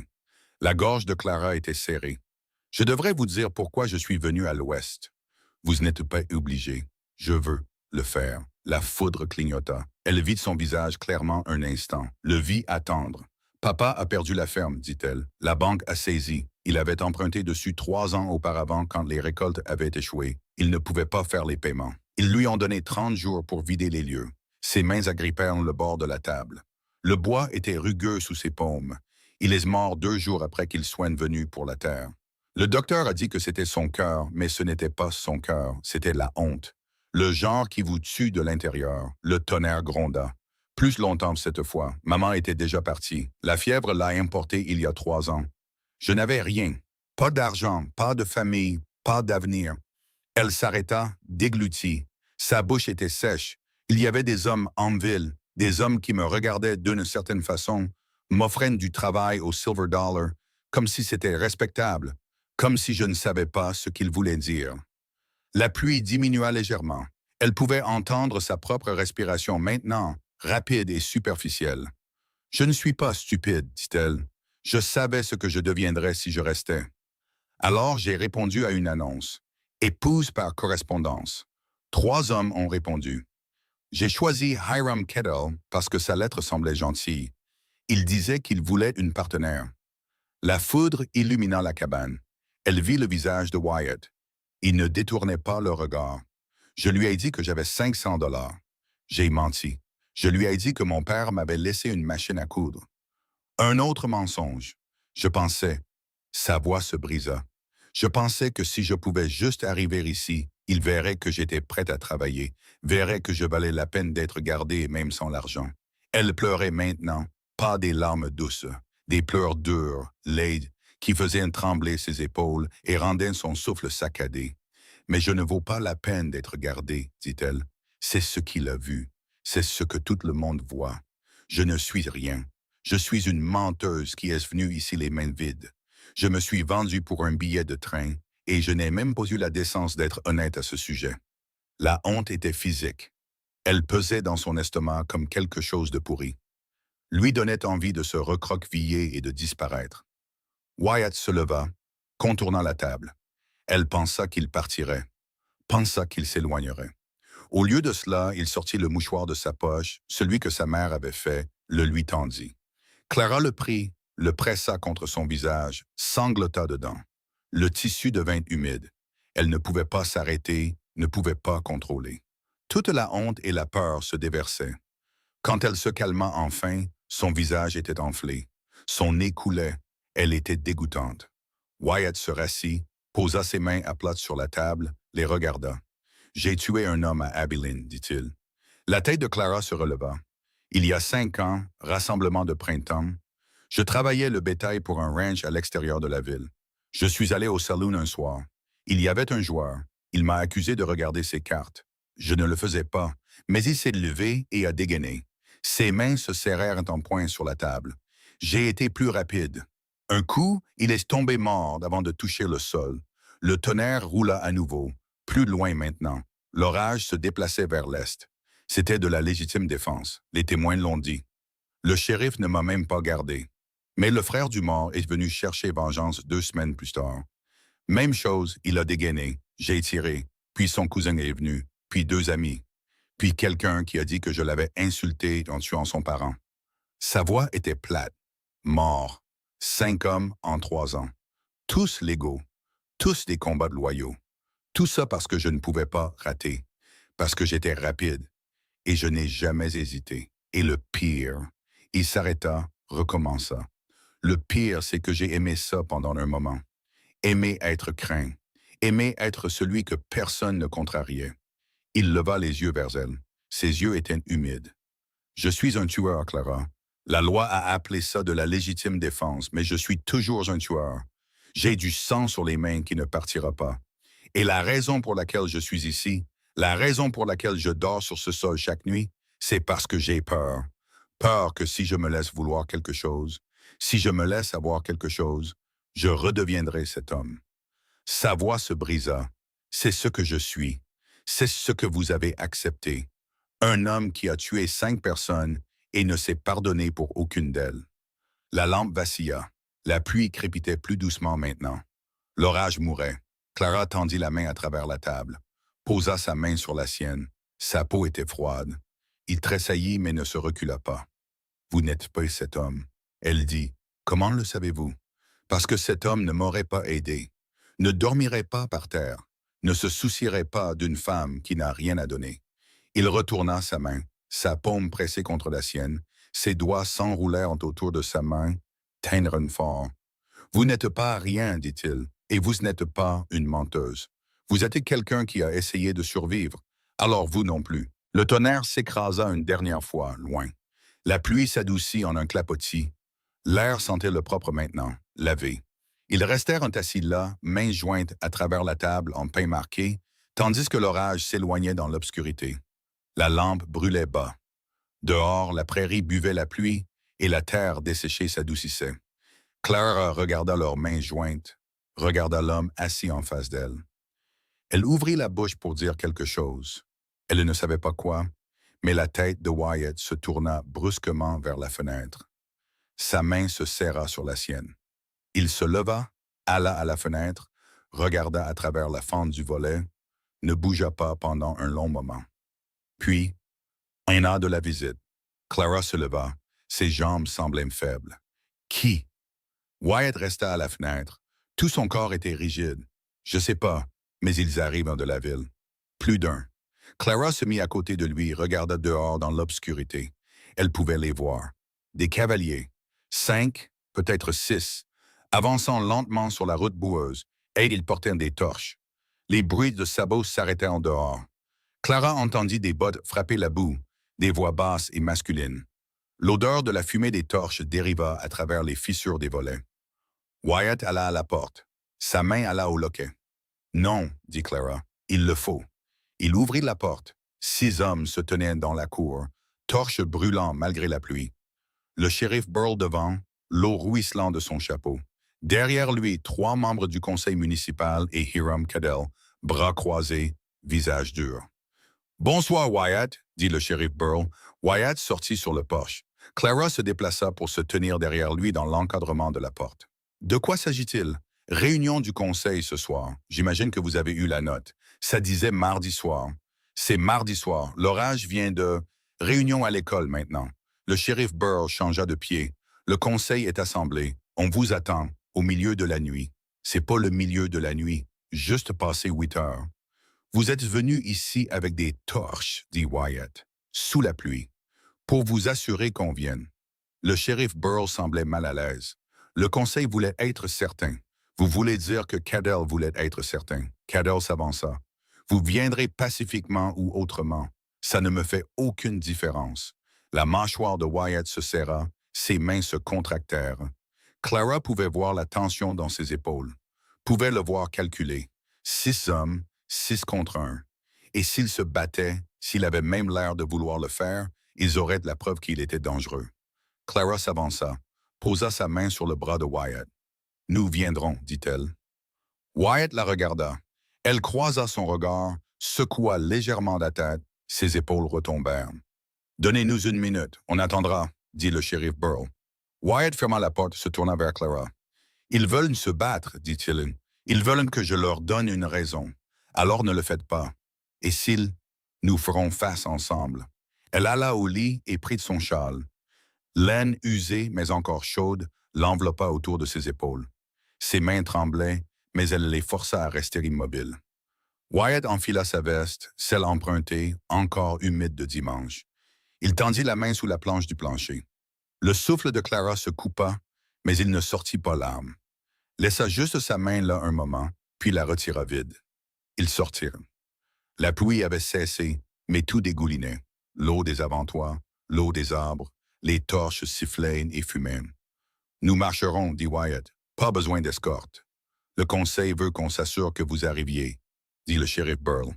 Alors ils marchèrent 7 milles jusqu'à la ville, les 6 hommes à cheval chevauchant à côté, les torches éclairant la route boueuse. Les bottes de Clara étaient trempées avant qu'il n'ait fait un demi-mille. L'ourlet de sa robe traînait dans la boue, devenant plus lourd à chaque pas. Personne ne parlait, juste le bruit des sabots pataugeant dans la boue, l'eau qui goûtait, les torches qui craquaient. La ville apparut devant, fenêtres éclairées, plus de gens que d'habitude pour cette heure.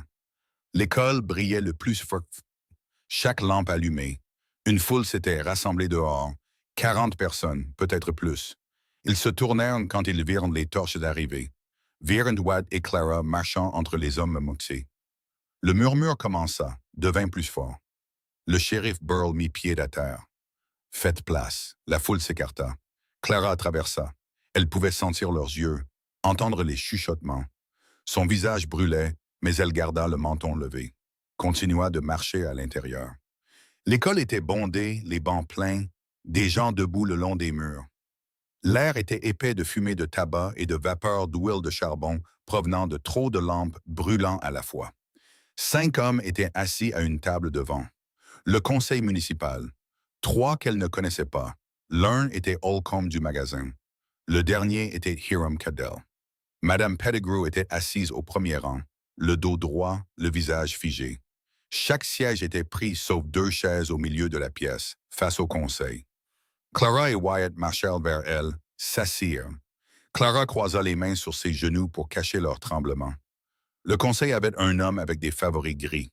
Il se leva. Cette audience est convoquée pour répondre aux préoccupations soulevées par les membres de la communauté concernant la cohabitation inappropriée et la conduite morale. « C'est pas un procès, » dit le shérif Burr depuis le fond. « Juste une audience. »« Juste une audience, » acquiesça Favoris Gris. « Monsieur Cadell, vous avez soulevé la plainte initiale. Vous pouvez parler. » Cadell se leva, se tourna pour faire face à la foule. Pas à Clara et Wyatt. « Je pense qu'il est clair pour tout le monde ce qui se passe, dit-il. J'ai fait venir une femme dans cette ville en toute bonne foi. Une femme qui a fait des promesses qu'elle n'a pas tenues. J'avais tout à fait le droit de la refuser. Et que se passe-t-il? Cet homme l'emmène du quai, et maintenant ils vivent sous le même toit. Non, marié, c'est indécent, murmure d'approbation de la foule. Ça donne le mauvais exemple, continua Cadell. Ça met les gens décents mal à l'aise. Il s'assit, l'air satisfait. Favori Gris se tourna vers Wyatt. « Monsieur Sands, que répondez-vous? » Wyatt se leva. Elle avait besoin d'aide. Je l'ai donnée. et vous vivez ensemble. Non mariés. Je dors par terre, par terre. Elle dort dans le lit, séparée. C'est votre témoignage, c'est la vérité. Favori Gris regarda Clara. Mademoiselle Brennan, avez-vous quelque chose à ajouter? La gorge de Clara était serrée. Elle essaya de déglutir. Ne put pas. Tout le monde fixait, attendait. Elle pouvait sentir le jugement comme un poids sur sa poitrine. Elle se leva. Ses jambes tremblaient, mais Tendrin bon. Monsieur Cadell a raison sur une chose, dit-elle. Sa voix était calme mais ferme. J'ai fait des promesses que je ne pouvais pas tenir. J'ai menti sur le fait d'avoir de l'argent, sur la machine à coudre. J'étais désespéré. La salle était silencieuse. Mon père venait de mourir. Ma mère était déjà partie. Je n'avais rien. Pas de famille, pas de maison. Des hommes dans ma ville ont suggéré que je pourrais trouver du travail dans des établissements comme le Silver Dollar. Plusieurs femmes remuèrent sur leur siège. Je pensais que si je pouvais arriver ici, si je pouvais montrer que j'étais prête à travailler, ce serait suffisant. Mais M. Cadell voulait des marchandises, pas une personne. Et quand je n'ai pas pu livrer ces marchandises, il a clairement fait comprendre que je ne valais rien. Elle regarda la foule. Tous. Alors oui, je me tenais sur ce quai les mains vides. Et la plupart d'entre vous se tenaient là aussi, riant, faisant des suggestions sur où je pouvais aller, ce que je pouvais faire. Plusieurs hommes baissèrent les yeux. Monsieur Sands n'a pas ri. Il m'a offert un abri, de la nourriture, la sécurité. Il n'a rien demandé en retour. Il n'a été rien d'autre que décent et chrétien dans sa conduite. Elle se tourna vers Cadell. Vous dites que nous vivons de manière inappropriée. Je vous demande ce qu'il y a d'inapproprié dans la gentillesse, dans le fait de donner un abri à quelqu'un qui n'a nulle part où aller. N'est-ce que ce que le bon livre enseigne? Le visage de Cadell devint rouge. Clara regarda le conseil. Je ne suis pas une propriété à retourner. Je suis une personne. Monsieur Sands m'a traité comme tel. Si c'est mal à vos yeux, alors je ne comprends pas votre christianisme. Elle s'assit. Tout son corps tremblait. Elle en avait trop dit, avait été trop audacieuse. Ils allaient la chasser maintenant. Silence. Silence complet. Puis Wyatt se leva. J'ai réfléchi, dit-il. Sa voix était rauque. À ce qui est convenable et ce qui ne l'est pas. Il se tourna vers Clara, la regarda directement. Je ne demande pas parce qu'ils disent que je devrais. Je ne demande pas pour rendre les choses convenables. Je demande parce que je le veux. Le souffle de Clara s'arrêta. Voulez-vous m'épouser? La salle explosa. OK, murmure. L'éventail de Madame Pettigrew claqua en se fermant. Clara le fixa, son visage, la façon dont il ne regardait personne d'autre. Quoi? Je demande. Pas à cause d'eux, à cause de vous. Parce que la cabane sent le café maintenant. Parce que je vous entends fredonner en travaillant. Parce que vous m'avez fait me souvenir de ce que c'est que d'avoir quelqu'un pour qui rentrer à la maison. Ses mains étaient serrées à ses côtés. Je sais que je suis pas grand-chose. Je sais que j'ai un passé. Mais si vous voulez de moi, je passerai chaque jour à essayer d'en valoir la peine. Les yeux de Clara se remplirent. Vous en valez la peine. Est-ce un oui? Elle hocha la tête. Ne pouvait pas parler. Hocha juste la tête. La porte arrière s'ouvrit. Le révérend Michaels entra, secouant la pluie de son manteau. J'ai entendu dire qu'il y avait une réunion. J'ai pensé que je devrais y assister. Il marcha vers l'avant, regarda le conseil, Clara et Wyatt. J'ai été chez eux 2 fois maintenant, dit-il. Je vois 2 personnes vivant décemment, travaillant dur, se traitant avec un respect chrétien. C'est plus que je ne peux en dire pour certains mariages dans cette ville que personne ne remet en question.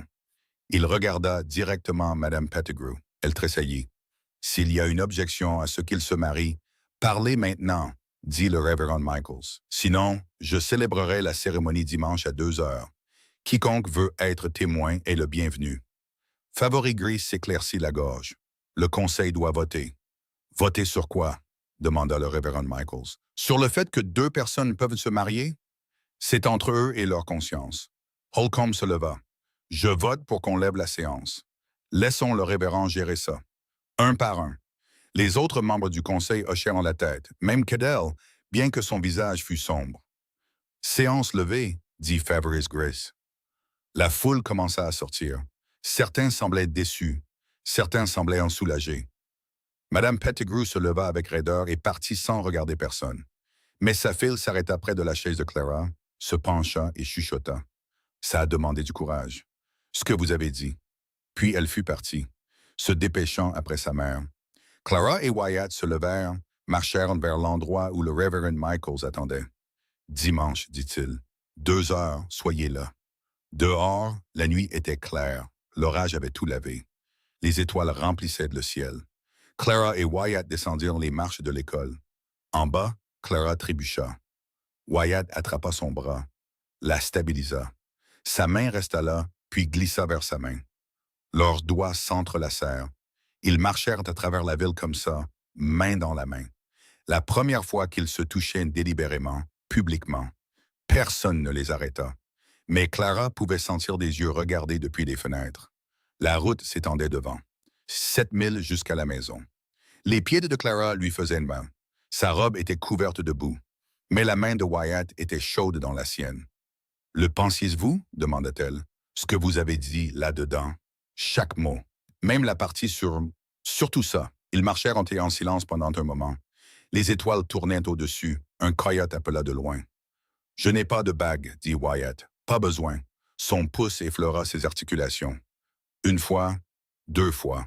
« Dimanche arrive vite, dit-il. » Clara leva les yeux vers lui, vers son profil contre les étoiles. « On dirait bien, dit-elle. » Ils continuèrent de marcher dans l'obscurité. Derrière eux, les lumières de la ville devenaient plus petites. Devant, leur cabane attendait. Quoi qu'il arrive ensuite, ils y feraient une face de la même manière qu'ils avaient fait face à tout le reste. Ensemble. Dimanche matin, Clara se réveilla avant l'aube. Le coq n'avait pas encore chanté. La cabane était sombre, sauf pour la lumière grise s'infiltrant par les volets. Elle resta immobile, écoutant Wyatt respirer sur son sac de couchage près du feu. Aujourd'hui, elle allait l'épouser. Ses mains étaient froides malgré la chaleur de la courte pointe. Elle s'assit, le lit de corde grinça. Wyatt remua mais ne se réveilla pas. Clara alla au tonneau d'eau dehors. L'air était frais, humide de rosée. Elle remplit la bouilloire et la rentra, raviva le feu, mit de la bouilloire à chauffer. Pendant que l'eau chauffait, elle descendit sa robe en calicot bleu, celle avec laquelle elle était arrivée. Elle l'avait lavée 2 fois, raccommodé la déchirure dans la manche, cousu de nouveaux boutons. Elle était encore délavée, mais elle était propre. C'était la sienne. Elle détacha ses cheveux et les brossa son cou, comme sa mère le lui avait appris. La brosse accrochait au nœud. Elle les libéra patiemment. L'eau était chaude. Elle la versa dans la bassine et lava son visage. Son cou, ses mains. Utilisa l'éclat de savon jusqu'à ce que sa peau soit à vif et propre. Se sécha avec une serviette en sac de farine. Elle tressa ses cheveux pendant qu'ils étaient encore humides. Les torsada en un chignon à la base de son cou. L'épingla serré. Trouva le ruban cassé de son chapeau et le passa dans la tresse. Bleu pour assortir à la robe. Wyatt se réveilla, s'assit, la regarda debout près de la bassine en chemise avec ses cheveux épinglés. « Bonjour, dit-il. »« Bonjour. » Il se leva, roula son sac de couchage, sortit. Clara entendit la pompe fonctionner, l'entendit s'asperger d'eau. Quand il revint, ses cheveux étaient mouillés, plaqués en arrière de son visage. Il s'était rasé à nouveau, s'était coupé à la mâchoire, une petite entaille, le sang séché sombre. Il enfila sa chemise la plus propre, coton marron, usée douce, son seul pantalon sans pièces, pas de veste. Il avait rendu celle empruntée au Reverend Michaels. Clara mit la robe bleue, la boutonna sur le devant. 22 boutons. Ses doigts tremblaient sur les derniers. Wyatt s'approcha et les finit pour elle. Ses mains étaient instables. « Merci, dit-elle. » Il hocha la tête, recula. Clara regarda autour de la cabane, la courte pointe sur le lit, les étagères organisées, la lampe avec son verre propre, la cuillère en bois que Wyatt avait sculptée, posée avec ses autres affaires. « On devrait y aller, dit-elle. » Wyatt prit son chapeau. Clara prit le bouquet de fleurs sauvages qu'elle avait fait hier, rudbeckias et herbes de prairie attachées avec de la ficelle. Les fleurs fanaient déjà, mais elles dureraient le temps de la cérémonie. Ils marchèrent 7 milles. Le soleil montait pendant qu'ils marchaient. Au moment où ils atteignirent la ville, la robe de Clara était humide de sueur. La chemise de Wyatt avait des taches sombres sous les bras. La cloche de l'église sonnait. 2 heures. Ils étaient exactement à l'heure. Les gens étaient rassemblés sur la pelouse. Plus que Clara ne l'avait prévu. 50 peut-être. La majeure partie de la ville. Ils se tournèrent quand Clara et Wyatt approchèrent. Personne ne dit rien, regarda juste. Attendit. Clara et Wyatt montèrent les marches de l'église. Le Reverend Michaels se tenait à la porte dans son manteau noir, Bible en main. « Prêt ?» demanda-t-il. « Oui, dit Wyatt. Ils entrèrent. L'église était à moitié pleine. Des gens dans les bancs du fond. La vente était vide. Clara et Wyatt descendirent l'allée. Leurs pas résonnèrent sur le plancher en bois. Le shérif Burl se tenait à l'avant. Il leur fit un signe de tête. Le révérend m'a demandé d'être témoin. « Obligé, dit Wyatt. Le révérend Michaels ouvrit sa Bible. « Bien-aimés, nous sommes réunis ici sous le regard de notre Seigneur pour unir cet homme et cette femme par les liens sacrés du mariage. » Clara entendait à peine les mots. Son cœur battait trop fort, trop vite. Elle regarda Wyatt. Il la regardait. Sa mâchoire était serrée. Ses yeux étaient instables. « Voulez-vous, Wyatt Sands, prendre cette femme pour épouse légitime, pour la voir et la chérir à partir de ce jour, pour le meilleur et pour le pire, dans la richesse et la pauvreté, dans la maladie et la santé, jusqu'à ce que la mort vous sépare? » « Je le veux. » Sa voix était claire, forte. « Voulez-vous, Clara Brennan, prendre cet homme pour époux légitime, pour l'avoir et le chérir à partir de ce jour, pour le meilleur et pour le pire, dans la richesse et la pauvreté, dans la maladie et la santé, jusqu'à ce que la mort vous sépare? » La gorge de Clara était serrée. « Je le veux. » L'anneau, Wyatt sortit quelque chose de sa poche, un anneau en or, simple, uni, sans pierre. Il le glissa au doigt de Clara. Il était chaud d'avoir été dans sa poche, un peu lâche, mais il resta. « Je vous déclare mari et femme, vous pouvez embrasser la mariée. » Wyatt regarda Clara. Elle le regarda. Aucun ne bougea. Puis il se pencha. Ses lèvres touchèrent les siennes. Bref, chaste. Sa bouche était sèche, la sienne aussi. Il se recula. Ses oreilles étaient rouges. La congrégation applaudit. Pas tout le monde, mais assez. Le son remplit l'église. Ils redescendirent l'allée. Main dans la main, maintenant mariés. Clara pouvait sentir le poids de l'anneau à son doigt. Pouvait sentir tout le monde regarder. Dehors, les gens avaient installé une table. De la nourriture apparut. Salade de pommes de terre dans un pot. Petite pain enveloppée dans du tissu. Un bocal de limonade avec une louche. Les femmes apportèrent des assiettes. Les hommes serrèrent la main de Wyatt maladroitement, brièvement, mais ils le firent. Holcomb apporta un sac. Cadeau de mariage. Sucre, café, farine. « Bien obligé, » dit Wyatt. La fille de Madame Pettigrew s'approcha avec une tarte. Pomme à l'odeur, elle la tendit à Clara. « J'ai fait ça, dit-elle. Calme. Pour vous. »« Merci, » dit Clara. La fille jeta un coup d'œil en arrière. Madame Pettigrew se tenait près de l'église, bras croisés, mais elle ne partait pas, restait juste là à regarder. La fille se pencha plus près, chuchota. « Ce que vous avez dit mardi, ça a demandé du courage. » Puis elle se dépêcha de retourner vers sa mère. D'autres cadeaux apparurent. Une courte pointe du cercle de couture des dames.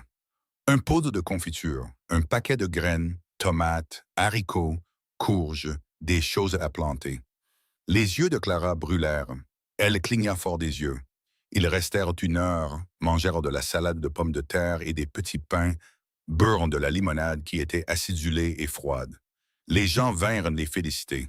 Pas tout le monde, mais assez. Quand le soleil commença à baisser, Wyatt chargea les cadeaux dans le chariot du shérif Burl. Le shérif avait proposé de les ramener chez eux. « Ça vous évitera la marche, dit-il non. » Ils grimpèrent à l'arrière, s'assirent sur le plateau du chariot avec les cadeaux autour d'eux. Le chariot sortit de la ville. L'église devint plus petite derrière eux. Clara regarda Wyatt. Il la regarda. Sa main trouva la sienne, serra. « Madame Sands, dit-il. » Sa gorge se serra. « Monsieur Sands. » Le chariot cliquetait sur la route de la prairie. Le soleil se couchait, peignant le ciel d'orange, de violet et d'or. La température chuta. Clara frissonna. Wyatt se rapprocha, mit son bras autour de ses épaules. Elle s'appuya contre lui, sentit sa chaleur, sa solidité, le soulèvement et la chute régulier de sa respiration. La cabane apparut devant, petite, usée par le temps, de la fumée s'élevant de la cheminée où ils avaient laissé le feu couvert. Ce matin-là, le shérif Burl arrêta le chariot, aida à décharger les cadeaux. Félicitations, dit-il, toucha son chapeau et s'éloigna. Clara et Wyatt portèrent les cadeaux à l'intérieur, les posèrent sur la table. La cabane sentait la fumée de bois, le café et la maison. Wyatt retourna dehors, revint avec quelque chose enveloppé dans de la toile de jute humide. Une bouture de rosier, petite avec quelques feuilles. La femme du révérend l'a envoyé, dit-il. Elle a dit que chaque maison devrait avoir un rosier. Ils sortirent. La lumière déclinait vite maintenant. Clara trouva un endroit près du mur avant, abrité du vent. Wyatt creusa le trou avec ses mains, assez profond pour que les racines prennent. Clara déballa la bouture et la plaça dans le trou. Ils remirent la terre ensemble, la tassèrent. Wyatt apporta de l'eau de la pompe. Ils l'arrosèrent jusqu'à ce que la terre soit sombre. « Vous pensez qu'il poussera » demanda Clara. « Il poussera. » Ils rentrèrent, allumèrent la lampe, firent le souper avec la nourriture que les gens avaient apportée. Salade de pommes de terre, petit pain, une part de tarte aux pommes, mangèrent à la table. Clara continuait de regarder l'anneau à son doigt, continuait de le tourner, l'or attrapait la lumière de la lampe. Quand la vaisselle fut faite, Wyatt alla dans le coin, sortit quelque chose que Clara n'avait pas vu avant. Un deuxième fauteuil à bascule, en pin comme celui de sa mère. Taillé à la main. Les joints étaient insérés. Les bascules étaient lisses. « Je l'ai fait, dit-il, ces dernières semaines dans la grange après que vous soyez allés dormir. » Clara passa sa main sur l'accoudoir. Le bois était lisse comme de l'eau, chaque courbe délibérée. Il avait fait ça pour elle, l'avait fabriqué depuis qu'elle était arrivée. « C'est magnifique, dit-elle. Ils portèrent les deux chaises sur le porche, les installèrent côte à côte, s'assirent. Les bascules grincèrent en rythme, lent, régulier. Les étoiles sortaient, les grillons chantaient. Au loin, un coyote appela. Un autre répondit. Clara tendit la main, trouva celle de Wyatt. Il la prit, leurs doigts s'entrelacèrent. « Tu es heureuse » demanda-t-elle. Il resta silencieux un long moment. Les chaises se balançaient, les étoiles brillaient. « On dirait bien, dit-il. Toi, je le suis. » La prairie s'étendait autour d'eux, infinie, sombre, mais pas vide. Au-dessus d'eux, le ciel était plein d'étoiles, plus que Clara n'en avait jamais vu. Elle tournait lentement au-dessus, ancienne et constante. Le pouce de Wyatt effleura ses articulations. Une fois, deux fois. Les chaises se balançaient, les grillons chantaient. À l'intérieur de la cabane, sur le manteau de la cheminée, les ferrotypes se tenaient ensemble maintenant. Sa mère, ses parents, tous ensemble. Ça semblait juste d'une certaine manière. Clara ferma les yeux, sentit l'air de la nuit sur son visage, sentit la main de Wyatt dans la sienne, sentit le poids de l'anneau en or, sentit le bois solide de la chaise sous elle, faite par ses mains pour qu'elle s'y assoie. Elle ouvrit les yeux, regarda les étoiles, puis Wyatt. Il la regardait. Aucun ne parla. Aucun mot n'était nécessaire. Les chaises continuèrent de se balancer. Il y a quelque chose de calme qui reste avec nous après une histoire comme celle-ci. Pas résolue exactement, juste là. Le genre de sentiment qui est familier si vous vous êtes déjà tenu à un carrefour et demandé si choisir la gentillesse vous coûterait tout ce que vous aviez construit. Ou si vous avez déjà été celui qui restait debout sur un quai, ne tenant rien d'autre que vous-même, espérant que ce serait suffisant. Beaucoup d'entre nous ont su ce que c'est que d'être vus différemment une fois que le monde décide qui nous sommes. De porter quelque chose en silence parce que le dire à voix haute pourrait briser le peu que nous avons encore. Wyatt et Clara, ils ne se sont pas réparés l'un l'autre. Ils ont juste arrêté de porter leur poids seuls. Et peut-être que c'est plus proche de la façon dont on s'en sort vraiment que ce qu'on en dit. L'histoire n'a pas besoin de nous apprendre quoi que ce soit. Elle a le droit de rester là, non résolue par endroits, tendre à d'autres, comme le sont la plupart des choses réelles. Nous n'avons pas besoin d'en extraire un sens ou de décider ce que tout cela signifiait. C'est bien de la laisser reposer. Merci d'être resté et d'avoir écouté jusqu'au bout.